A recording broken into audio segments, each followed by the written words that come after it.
Based क्या है, कुछ सम्स कर रहे थे, है ना, उन्हीं सम्स को आगे कंटिन्यू करते हैं और कुछ सम्स मैं आपको देता हूँ, है ना। ठीक है, स्टार्ट करते हैं। चलो ये 3 क्वेश्चन है, इनको अटेम्प्ट करो। इसमें मोनोटोनिसिटी का इंटरवल बताना है, इसमें भी इंटरवल बताना है, और इसमें आपको बताना है कि मोनोटोनिसिटी बतानी है कि मोनोटोनिक है, इंक्रीजिंग है, किस पार्ट में डिक्रीजिंग है या कैसा है ना। जब वो बता दोगे तो उसके बाद क्या करना है, आपको इसकी रेंज भी कैलकुलेट करनी है on the basis of the monotonicity. ठीक है,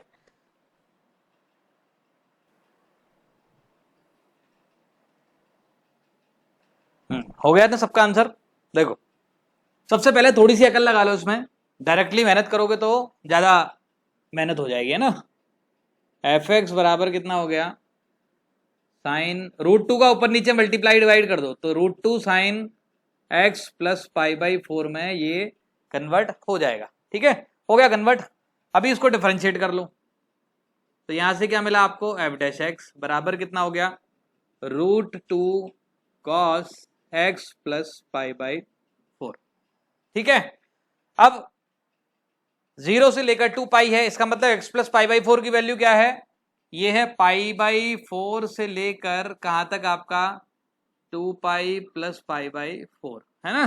तो हमको देखना है cos x plus pi by 4 जो है वो किस पार्ट में पॉजिटिव है, तो हम देख लेते हैं किस पार्ट में पॉजिटिव है, उस टाइप में मोनोटोनिकली क्या होगा, इंक्रीजिंग हो जाएगा, और जिस पार्ट में नेगेटिव होगा उस पार्ट में क्या हो जाएगा, मोनोटोनिकली डिक्रीजिंग हो जाएगा।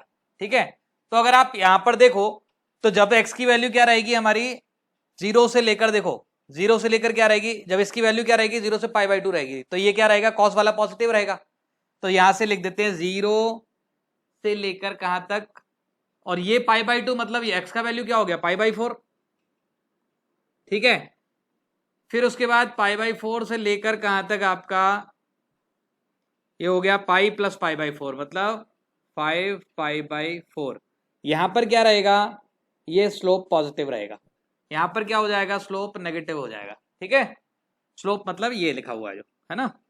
फिर उसके बाद क्या हो जाएगा, फिर पॉजिटिव हो जाएगा, फिर कहां तक पॉजिटिव रहेगा, फिर ये पॉजिटिव रहेगा कहां तक आपका 2 पाई तक पॉजिटिव रहेगा। क्लियर है, बोलो बच्चों, बताओ कोई डाउट है किसी बच्चे को तो बोलो। इधर देखो, कॉस क्या होता है, कॉस का क्या कॉन्सेप्ट है, प्लस माइनस माइनस प्लस, यही होता है ना। अब कॉस के अंदर लिखा हुआ एंगल जब क्या होगा, 0 से पाई बाई 2 होगा, जब इसकी वैल्यू 0 होगी तो एक्स की वैल्यू क्या होगी, माइनस पाई बाई 4 होगी, लेकिन माइनस पाई बाई 4 तो हमारे सवाल में ही नहीं है, तो हम क्या करेंगे, 0 जब ये पाई बाई 2 होगा उस केस में एक्स की वैल्यू क्या आएगी, पाई बाई 4 आएगी कि नहीं आएगी। तो यहां पर क्या मिला, पाई बाई 4, समझ गए। तो यहां तक क्या रहा, cos x plus pi by 4 की वैल्यू, जब एक्स की वैल्यू 0 से लेकर पाई बाई 4 रहेगी then it will remain positive. फिर उसके बाद जब इसकी वैल्यू क्या होगी, पाई बाई 2 से 3 पाई बाई 2, जब एक्स प्लस पाई बाई 4 की वैल्यू पाई बाई 2 से 3 पाई बाई 2, तो एक्स की वैल्यू क्या हो गई, पाई बाई 4 से लेकर 5 पाई बाई 4। क्लियर है, तो उस केस में क्या होगा, और कॉस क्या होता है, पाई बाई 2 से 3 पाई बाई 2 में नेगेटिव होता है, तो ये नेगेटिव लगा दिया। फिर इसके बाद क्या हुआ, 5 पाई बाई 4 से लेकर कहां तक 2 पाई, तो इस केस में क्या हो गया, पॉजिटिव हो गया, समझ गए। तो यहां पर क्या बना, ये वेवी कर्व बना लो चाहो तो, वैसे तो वेवी कर्व बन गया। ठीक, ये लो, वैसे तो खैर ग्राफ भी यही बन जाता है। अब अगर आप देखें तो मोनोटोनिकली इंक्रीजिंग, मोनोटोनिकली इंक्रीजिंग, बताओ कौन से पार्ट में, जल्दी से, 0 से पाई बाई 4, क्या लिखा हमने, 0 से लेकर पाई बाई 4, बीच में क्या लगाएंगे, एंड 5 पाई बाई 4 से लेकर कहां तक 2 पाई। ठीक है, monotonically increasing in this part, और मोनोटोनिकली डिक्रीजिंग कौन से होगा, पाई बाई 4 से लेकर 5 पाई बाई 4। क्लियर है सबको, बोलो कोई डाउट है तो बता दो, और नहीं है तो हम आगे बढ़ जाते हैं।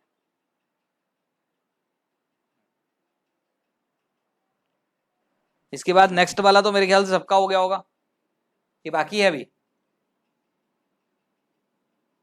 एफ डैश एक्स क्या मिल गया, 4 बाहर निकाल लो, यहां पर कितना हो गया आपका 3x² plus, sorry 3x³ plus x², है ना, हाँ 3x² प्लस कितना x, है ना? अच्छा लगा? कौन निकाल लें इसमें से कुछ जो निकल रहा है? 4x, तो क्या बचा? 3x cube plus 3x square, sorry 3x square plus 3x plus 1। कुछ ये पुराना रिश्तेदार लग रहा है हमारा। d less than 0, always positive. तो वेविकर कहां पर चेंज होगा? सिर्फ इस पर डिपेंड करेगा। तो अगर आप x का वैल्यू 0 से छोटा रखोगे तो क्या मिलेगा आपको? नेगेटिव मिलेगा। 0 से बड़ा रखोगे तो पॉजिटिव मिलेगा। तो मोनोटोनिकली इंक्रीजिंग कहां पर हो गया? इंक्रीजिंग कहां पर हो गया? 0 से लेकर इन्फिनिटी। फिर मोनोटोनिकली डिक्रीजिंग कहां पर हो गया? वो माइनस इनफाइनाइट से लेकर 0 in the close interval. Clear? Note down करो and come on the question number next. चलो बताता हूं इस सवाल को, देखो, है ना? सबसे पहले तो इसमें कुछ चीजें आपको पता करने की जरूरत पड़ेगी कि x इक्वल्स टू 0 पर क्या है? ये नॉट डिफाइंड है कि नहीं है? डिफाइंड है कि नहीं डिफाइंड है? बताओ जरा। e raise to power 0, 1/0 infinity को अप्रोच होगा। प्लस इन्फिनिटी या माइनस इन्फिनिटी वो डिपेंड कर देगा कि अगर x पॉजिटिव है तो प्लस इन्फिनिटी, x नेगेटिव है तो माइनस इन्फिनिटी, है ना? अब उसके बाद इससे पहले क्या करते हैं? इसको डिफरेंशिएट करते हैं। तो हमारा fx जो है इसका सॉल्यूशन है ना,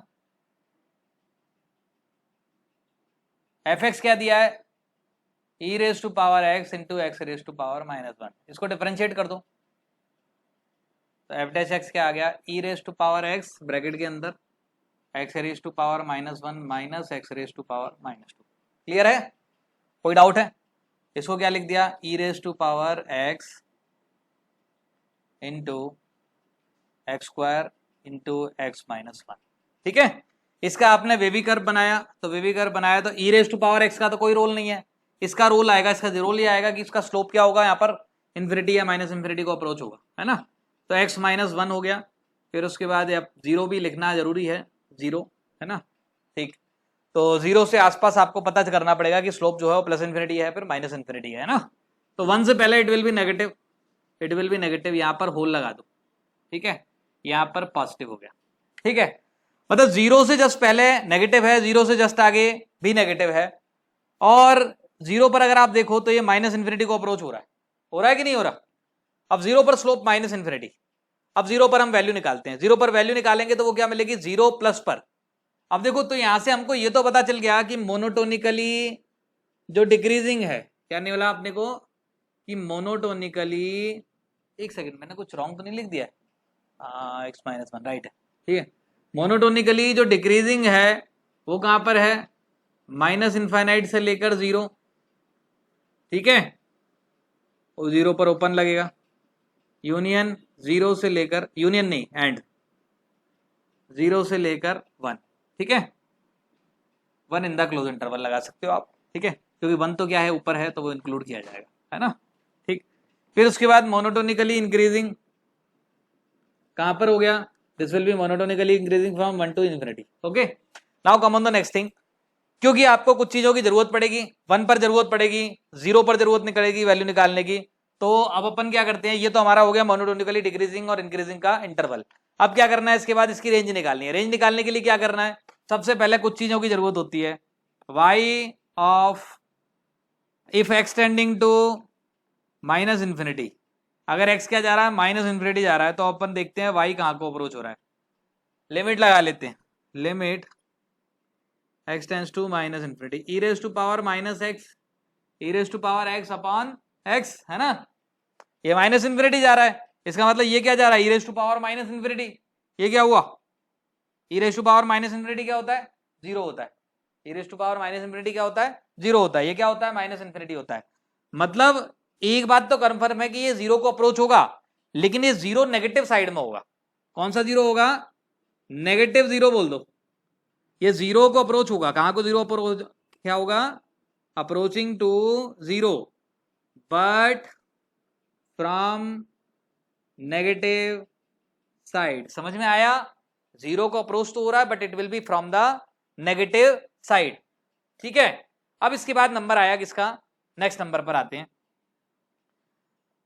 एक्स टेंडिंग टू इंफिनिटी, इसका वैल्यू क्या आ रहा है, y बराबर limit x tends to infinity. बताओ जरा भाई क्या होगा, पढ़े लिखे हो तुम, बताओ। एलसीडी हमने पढ़ा हुआ है, ये लिमिट कहां को अप्रोच होगी, जल्दी बताओ, सोचना है, 1 मिनट का टाइम दे रहा हूं। इंफिनिटी या जीरो, जल्दी बोलो। इंफिनिटी अप्रोच होगी ना, सिखाया था ना आपको, x raise to power n upon e raise to power x, it will be approaching to zero. तो x raise to power n, मतलब सॉरी उल्टा बोल दिया मैंने, e raise to power x upon x raise to power n upon e raise to power x वाले की limit क्या आती थी, जीरो। तो इसकी लिमिट कहां अप्रोच होगी, इंफिनिटी अप्रोच होगी, है ना। अब उसके बाद अपने को जीरो पर भी चेक करना है, तो x tending to zero minus x equals to zero, क्या चेक करना है, limit extending to zero minus, zero minus देखोगे तो क्या मिलेगा भाई आपको, e raise to power x upon x, it will be approaching to wall, जल्दी बताओ, plus infinity minus infinity, e raise to power x zero, it will be approaching to one, it will be approaching to what, zero with negative sign, it will be approaching to what, minus infinity. फिर उसके बाद R H L limit zero plus e raise to power x upon x, it will be approaching to 1, it will be approaching to what, 0 with positive sign, it will be approaching to infinity। Clear, बोलो, यहां तक कोई confusion किसी बच्चे को, तो बताओ। अब ग्राफ बनाना स्टार्ट करते हैं। ग्राफ क्या कहता है हमारा, ग्राफ कहता है हमारा कि भाई कुछ वैल्यूज बना लो और फिर बनाते हैं इसको, ग्राफ को। फिर जीरो पर बना लिया आपने, ठीक है। अब जीरो पर तो वर्टिकल लाइन बननी है, 100% है। अब हम देखते हैं कहां से स्टार्ट होगा, माइनस इन्फिनिटी पर, इसका वैल्यू कितना है, देखो it will be approaching to zero, zero लेकिन कौन सा है, विद नेगेटिव साइन, जीरो कौन सा, विद नेगेटिव साइन, तो ये ऐसे हुआ। अब देखो स्लोप नेगेटिव है, डिक्रीज करा दो, जीरो पर स्लोप क्या हो जाता है, माइनस इन्फिनिटी, तो यहां से डिक्रीज कराते कराते कराते कराते कहां ले जाओगे, माइनस इन्फिनिटी भगा दूं, कोई प्रॉब्लम तो नहीं है किसी को, this will B zero and what is the value of one. अब वन पर चेक करते हैं। अब इसके बाद क्या है, अब देखो इसके जस्ट आगे ये जीरो पर हो गया, जीरो से एलएचएल क्या हो गई, माइनस इन्फिनिटी, देखो माइनस इन्फिनिटी भगाया मैंने। इसके बाद इससे जस्ट आगे जाते ही तो क्या हो जाता है, आरएचएल प्लस इन्फिनिटी। अब ऊपर ग्राफ कहां से स्टार्ट होगा, प्लस इन्फिनिटी से स्टार्ट होगा। अब वैसे तो दिख ही रहा है प्लस इन्फिनिटी से डिक्रीज ही होगा, लेकिन स्लोप भी दिख रहा है नेगेटिव है ना, स्लोप नेगेटिव है और जीरो पर स्लोप क्या है, माइनस इन्फिनिटी। तो ये डिक्रीज होगा डिक्रीज होगा डिक्रीज होगा, वन तक डिक्रीज होगा। कहां तक डिक्रीज होगा, वन तक डिक्रीज होगा। तो ये लो डिक्रीज हो गया भाई, वन पर इसकी वैल्यू कितनी है, e raise to power one upon one, तो e raise to power one upon one कितना हो गया बच्चों, ई हो गया, है ना। अब इसके बाद क्या होगा, फिर से स्लोप पॉजिटिव है और प्लस इन्फिनिटी पर इसकी वैल्यू कितनी है, देखो प्लस इन्फिनिटी आती है, अभी निकाली थी ये रही, this is approaching two plus infinity. तो प्लस इन्फिनिटी पर कहां भगाना है, अब इसको भगा दो, इन्फिनिटी को भगा दो।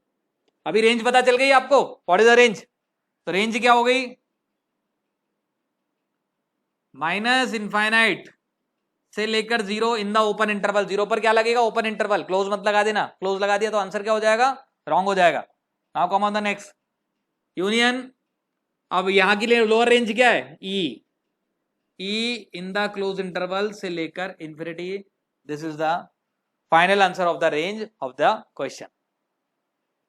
क्लियर है, कोई कंफ्यूजन किसी बच्चे को, तो बताओ, और नहीं है तो हम आगे बढ़ जाते हैं नेक्स्ट क्वेश्चन के लिए। चलो ये 3 सम्स और हैं, इनको अटेम्प्ट करो जल्दी से, है ना, 5-7 मिनट का टाइम है, इससे ज्यादा की जरूरत नहीं है टाइम।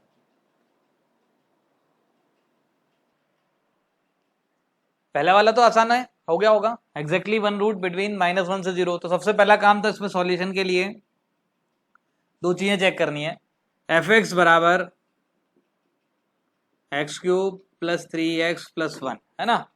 तो अगर आप एफ ऑफ -1 का वैल्यू निकालोगे, वो कितना मिला आपको, that is equals to -1 -3 plus 1, तो -2 -4 हो, -3 हो गया, है ना।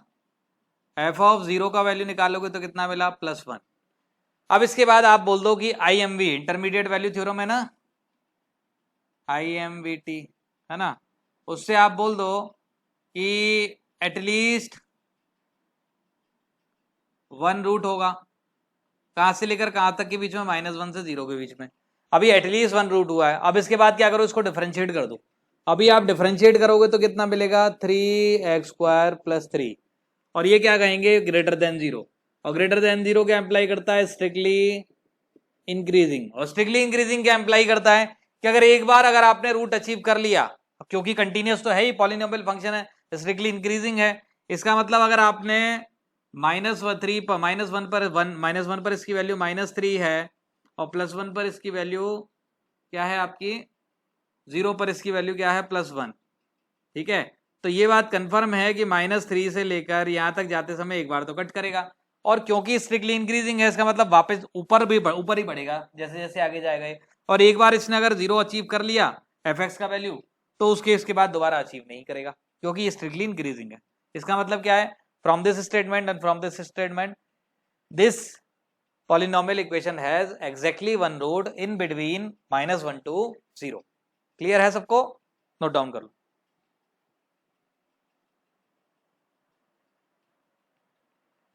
फोर्थ तो आसान है।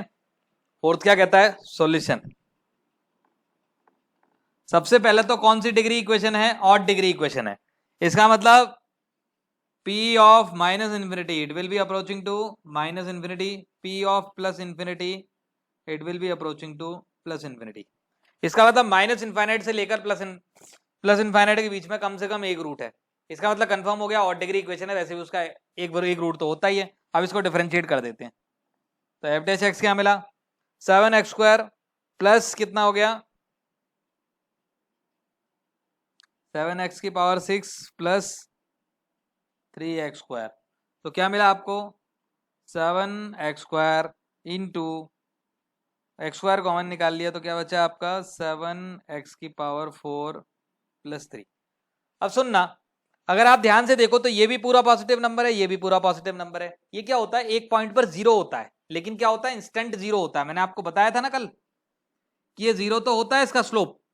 ये स्लोप का मैं ग्राफ बना रहा हूं, मैं किसी चीज का नहीं बना रहा हूं, मैं किसका ग्राफ बना रहा हूं, स्लोप का ग्राफ बना रहा हूं। अगर आप ध्यान देखें, एक पॉइंट पर ये 0 होता है, लेकिन उसके आसपास हर पॉइंट पर ये क्या है, पॉजिटिव है।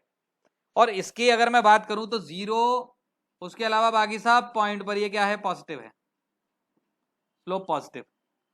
तो 0 पर क्या होगा, स्लोप अचानक से 0 होगा, लेकिन उसके बाद क्या हो जाएगा, फिर से पॉजिटिव हो जाएगा, मतलब ये स्ट्रिक्टली इंक्रीजिंग होगा। इसका मतलब ये क्या होगा, स्ट्रिक्टली इंक्रीजिंग। इसको मैं लिख देता हूं इंक्रीजिंग को, है ना। और स्ट्रिक्टली इंक्रीजिंग क्या राय करता है, कहता है कि भाई अगर -∞ से +∞ तक जाएगा तो इंक्रीज होता जाएगा, ऐसे जाएगा, ऐसे जाएगा, है ना, फिर ऐसे जाएगा, फिर ऐसे जाएगा, इंक्रीज हो जाएगा, है ना, पूरा इंक्रीज होके जाएगा, पूरा इंक्रीज होके गया। इसका मतलब क्या होगा इसका, क्योंकि एटलीस्ट वन रूट तो है ही, और क्योंकि स्ट्रिक्टली इंक्रीजिंग है इसलिए इसका क्या होगा, एग्जैक्टली वन रूट होगा। क्लियर है। अब इस बात से कोई फर्क नहीं पड़ता कि लैम्डा का वैल्यू क्या होगा। अगर मान लो लैम्डा का वैल्यू पॉजिटिव होगा तो कम से कम एक नेगेटिव रूट होगा, लैम्डा का वैल्यू नेगेटिव होगा तो उसके इसमें पॉजिटिव रूट होगा। This is the only thing. और ये कहां से याद रहेगा अपने को, अपन ने वो पढ़ा था ना, क्या नाम है, थ्योरी ऑफ इक्वेशन, आपका क्वाड्रेटिक इक्वेशन में, है ना, वहां पर। तो लैम्डा पॉजिटिव है तो कम से कम एक रूट होगा, वो नेगेटिव होगा। अब क्योंकि कम से कम एग्जैक्टली वन ही रूट है तो कम से कम की बात नहीं करेंगे, एक नेगेटिव रूट होगा। लेकिन जब भी होगा लैम्डा का कुछ भी वैल्यू होगा तो उस केस में इसका एग्जैक्टली वन रूट तो आने ही वाला है। ठीक है, हैंस प्रूव्ड, यही हमको प्रूफ करना था। ठीक है, लिख दो hence proved. Now come on the next number question. 1 minute का टाइम उसके लिए भी ले लो। अटेम्प्ट कर लिया हो तो देख लो जरा, चलो देखते हैं।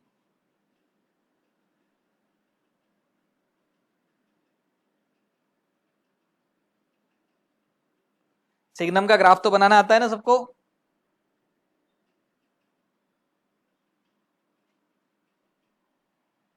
सिग्नम का ग्राफ बनाना आता है सबको।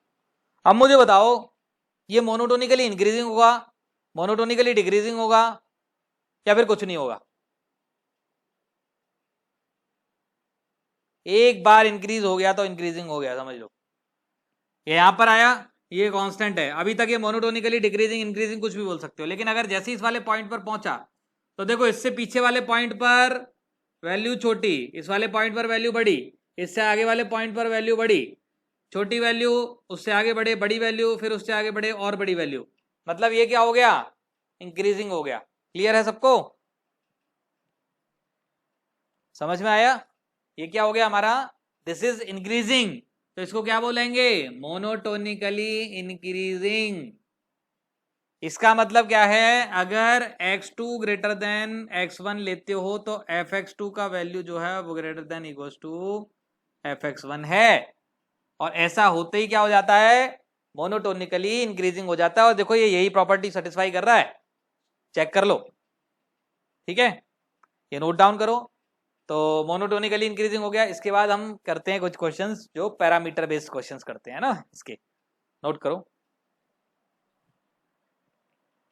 चलो एक ये क्वेश्चन है पैरामीटर बेस्ड, इसको अटेम्प्ट करो, है ना, अच्छा क्वेश्चन है, थोड़ा दिमाग लगा के करना है ना, बिना दिमाग लगाए मत करना है, 11th का कॉन्सेप्ट यूज होगा इसमें। देखो इधर गलती इसमें क्या कर रहे हैं बहुत सारे बच्चे, सॉल्यूशन क्या बोला है, स्ट्रिक्टली इंक्रीजिंग, इसका मतलब एफ डैश एक्स जो होगा वो क्या होना चाहिए, ई रेज टू पावर 2x, तो 2 into e raise to power x हो गया, minus a plus 1 into e raise to power x plus 1, ये जो होना चाहिए this should be greater than 0 होना चाहिए ना, पॉजिटिव होना चाहिए। अब इसके पॉजिटिव होने के लिए हमारे पास दो चीजें हैं। समस्या क्या है, it is a quadratic but it is not a exactly quadratic, ये क्वाड्रेटिक है but it is not exactly quadratic. क्यों? क्योंकि ई रेज टू पावर एक्स है, और ई रेज टू पावर एक्स की खास बात क्या होती है, वो पॉजिटिव होता है हमेशा।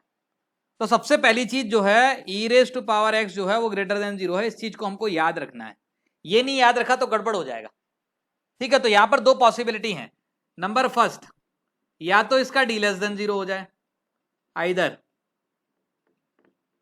डी लेस देन 0 हो जाए and coefficient of x square, coefficient of मतलब जो भी ई रेज टू पावर 2x है वो ग्रेटर देन 0 हो जाए। अब ये डी लेस देन 0 लगाओगे तो आपको क्या मिलेगा, a plus 1 whole square minus, है ना, तो 8, है ना, ये मिल गया, और it should be less then 0, और यहां से क्या मिला, a प्लस 1 माइनस 2√2 और a प्लस 1 प्लस 2√2, तो यहां से मिला a बिलोंग्स टू, क्या लिखा, क्या मिला आपको यहां से, a बिलोंग्स टू -1, एक सेकंड रुको, हाँ, -1 -2√2 से लेकर -1 प्लस 2√2, है ना, either this case is possible. अब ये हमने डी लेस देन 0 लगाया, लेकिन क्या है समस्या, डी ग्रेटर देन 0 के लिए भी तो हो सकता है भाई। हमारा कॉन्सेप्ट क्या है, अगर डी ग्रेटर देन 0 हो गया, थोड़ी देर के लिए मान लो आपने ई रेज टू पावर एक्स को टी लिख दिया, और डी जो होगा वो ग्रेटर देन 0 भी हो सकता है डी ग्रेटर देन 0 के केस में हो जाए। अगर देखो डी ग्रेटर देन 0 है तो एक बात कंफर्म है, वाई अगर आप लिखोगे F dash x, F dash T लिख देता हूं मान लो, है ना, एफ डैश आपने लिखा, तो वो क्या मिला आपको, 2 times T square minus a plus 1 into T, ठीक है, ए प्लस 1 इंटू टी प्लस 1। अब हमारा कॉन्सेप्ट क्या है, यहां पर जो ई रेज टू पावर एक्स है ना, मतलब जो टी है, टी क्या है, e raise to power x है, टी क्या है, e raise to power x, है ना। अब जो ई रेज टू पावर एक्स है वो ग्रेटर देन 0 है, मतलब अगर मैं टी की वैल्यू ग्रेटर देन 0 रखता हूं तो इसकी रेंज क्या मिलनी चाहिए, पॉजिटिव मिलनी चाहिए। अब टी, अब कहां पर आ जाओ, लोकेशन ऑफ द रूट पर आ जाओ, कहां पर आ जाओ, लोकेशन ऑफ द रूट पर आ जाओ। अब ये टी हो गया, है ना, अब टी पर ध्यान देना, खाली टी की वैल्यू क्या है, पॉजिटिव है, ठीक। अगर मैं आपसे बोलूं कि भाई ग्राफ जो है वो मेरा ऐसा बन जाए, टी 0 भी नहीं है, टी की वैल्यू क्या है, पॉजिटिव, ये वाले ग्राफ में चलेगा कि नहीं चलेगा, बोलो। अगर मैं और ग्राफ बना दूं, ये ग्राफ भी चलेगा कि नहीं चलेगा, डी लेस देन 0 वाला हो गया, ठीक है, ये वाला ग्राफ भी चलेगा, सब में डी ग्रेटर देन 0 है, ये वाला ग्राफ भी चलेगा, चलेगा कि नहीं चलेगा, बोलो। तो यहां से एक चीज कंफर्म होती है कि ये वाली जो क्वाड्रेटिक नजर आ रही है, इसके दोनों रूट क्या होने चाहिए, लेस देन इक्वल टू 0 होने चाहिए कि नहीं होने चाहिए। जल्दी बताओ, both of quadratic less than equals to zero. Equals to zero भी होंगे तो भी चलेगा, बताओ क्यों? क्योंकि इक्वल्स टू जीरो होगा, टी तो ग्रेटर देन जीरो है ना, इक्वल्स टू जीरो नहीं है, ग्रेटर देन जीरो है। तो सुनना, अब both root less than equals to zero की क्या कंडीशन होती है? D greater than equals to zero. And क्या होता है? कोफिशिएंट ऑफ, और क्या लिखते हैं, minus b upon two a, minus of b upon two a, two into two, it should be what, less than equals to zero. लिखेंगे कि नहीं लिखेंगे? वर्टेक्स एंड, और कुछ लगाने की जरूरत है क्या? हो गया काम? और कुछ भी लगाना है क्या? हाँ, ए इंटू ए मतलब two into F of T की जगह पर क्या लिख दें? Zero, F zero. एक्स की जगह पे जीरो नहीं लिखना है, टी की जगह पे जीरो लिखना है। किसकी जगह पे जीरो लिखना है? टी की जगह पर। F zero, it should be less than equals to zero. Clear? Sorry, greater than equals to zero. ये ग्राफ भी पॉसिबल है ना, दिख रहा है? एफ जीरो का वैल्यू या तो जीरो होगा या फिर जीरो से बड़ा होना चाहिए सब केस में, तीनों का इंटरसेक्शन लेना पड़ेगा। अब डी ग्रेटर देन जीरो लगाया तो क्या मिलेगा भाई? ये मिलेगा आपको, देखो, माइनस इनफाइनाइट से लेकर minus one minus two root two in the close interval union minus one plus two root two से इंफिनिटी, है ना? ये मिल गया। अब इसके बाद a प्लस वन, तो यहां से क्या मिलेगा? a, मैंने कुछ गलत कर दिया, सही करा है ना? एक मिनट रुको, इसके आगे प्लस साइन आएगा ना, माइनस बी अपॉन टू है ना? तो यहां से क्या मिला? a should be less than equals to minus one. Happy और नॉट? एफ जीरो मतलब यहां पर t की जगह जीरो रख दो, तो t की जगह जीरो रखा तो क्या मिला आपको? वन मिला। Zero plus one is greater than zero, one greater than zero. इसका सॉल्यूशन क्या मिला? इसका सॉल्यूशन क्या है? a belongs to real number, मतलब a की किसी भी वैल्यू के लिए ट्रू है। अब इसका इंटरसेक्शन, इसका इंटरसेक्शन, इसका इंटरसेक्शन ले लिया, जैसे ही लिया तो कितना मिला? यहां से मिल गया माइनस इनफाइनाइट से लेकर कहां तक आया, जल्दी बताओ? यहां तक आया ना, minus one minus two root to.